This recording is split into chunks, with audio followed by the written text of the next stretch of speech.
మీ business ఏదైనా మీ ఊర్లో promotion చేయాలంటే అది సుమన్ టీవీతోనే సాధ్యం. ఇప్పుడే సంప్రదించండి. జై శ్రీమన్నారాయణ. ఈ సంవత్సరం మనం పితృపక్షాలు అంటే మనకు ప్రతి సంవత్సరం కూడా భాద్రపద బహుళ పక్షంలో పితృపక్షాలు అంటే చనిపోయినటువంటి పెద్దలకి మనం బియ్యాలు ఇవ్వడం లేదా వారి పేరు మీద అన్నదానాది కార్యక్రమాలు చేయడం అనేటువంటివి చేస్తూ ఉంటాం. వాటి గురించి ఈరోజు తెలుసుకుంటున్నాం మనం. అయితే ఈ సంవత్సరం మనకు పితృపక్షాలు సెప్టెంబర్ 8వ తారీఖు నుండి 21వ తారీఖు వరకు పితృపక్షాలు అంటే 15 రోజులు మనం పెద్దల పేరు మీద బియ్యాలు ఇవ్వడం, దాన ధర్మాదులు చేయడం, భోజనాదులు చేయడం, అన్నదానాలు చేయడం జరిపిస్తూ ఉంటాం. అయితే వాటి విషయానికి వచ్చినట్లయితే ఇవి ఎందుకోసం చేస్తారు అనే విషయానికి వచ్చినట్లయితే పితృదేవతలకి అధిదేవతలుగా ఉండేటువంటి విశ్వేదేవులు అంటారు. వాళ్ళు చనిపోయినటువంటి మన పెద్దవాళ్ళని తీసుకొని ఈ భూమి మీదకి వస్తారు. వచ్చి ఈ 15 రోజులు కూడా వాళ్ళు ఇక్కడే నివాసం ఉంటారు.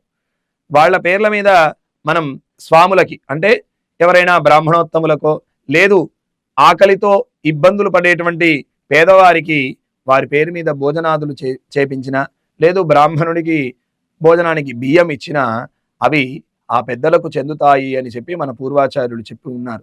కనుక ఆ కార్యక్రమాన్ని మన వాళ్ళు చేస్తూ ఉంటారు. చక్కగా ఇంట్లో శుద్ధి చేసుకొని వారి ఫోటో ముందు అంటే వారి పటం ముందు దీపారాధన చేసి బ్రాహ్మణుడిని ఇంటికి పిలుచుకొనో లేదా ఆలయానికి వెళ్ళి ఆలయంలోనే బ్రాహ్మణుడికి బియ్యం ఇచ్చి చెప్తూ ఉంటారు. వారి యొక్క పెద్దలు, వారికి తెలిసిన వారు, అలాగే వారి యొక్క బంధుమిత్రులు ఎవరైనా పరమపదించి అంటే చనిపోయినటువంటి వారికి వారి పేరు మీద బియ్యాలు, ఉప్పులు, పప్పులు, నూనె తదితర కార్యక్రమాల వస్తువులన్నీ కూడా వాళ్ళకిచ్చి అయ్యా మేము వీరి పేరు మీద మీకు భోజనానికి బియ్యం ఇస్తున్నాము, తృప్తి పడండియా అని చెప్పి కొంత దక్షిణ సమర్పణ చేసుకొని చేస్తూ ఉంటారు. అయితే ఈ 15 రోజులు ఎప్పుడైనా చేయవచ్చునా అని చెప్పి మనకు ఒక సందేహం. అయితే మన పెద్దలు ఎవరైతే చనిపోయినటువంటి వారు ఉంటారో తండ్రి కావచ్చు, తాతగారు కావచ్చు, లేదా ఆ తల్లి లేదా అమ్మమ్మలు, నానమ్మలు ఎవరైనా కానివచ్చు, వారి తిథి అంటే ఏ తిథిన చనిపోయారో ఆ తిథిన ఇవ్వడం అనేది చాలా విశేషం. మరి ఈ 15 తిథులలో ఒక తిథి రోజు పెద్దవాళ్ళకి అంటే చనిపోయినటువంటి వాళ్ళకి పేరు మీద భోజనాది కార్యక్రమాలు చేయకూడదు. మరి ఏ రోజు ఆ రోజు తెలుసునా?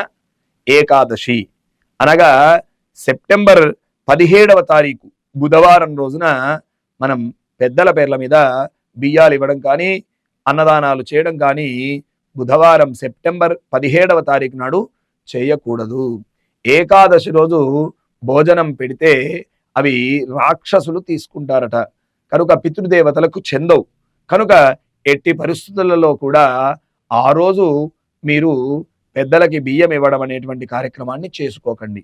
మిగతా రోజులు అంటే సెప్టెంబర్ 8వ తారీఖు నుంచి మొదలు పెట్టుకొని 21వ తారీఖు వరకు ఎప్పుడు చేసినా సరే చక్కటి ఫలితాలు ఇస్తాయి.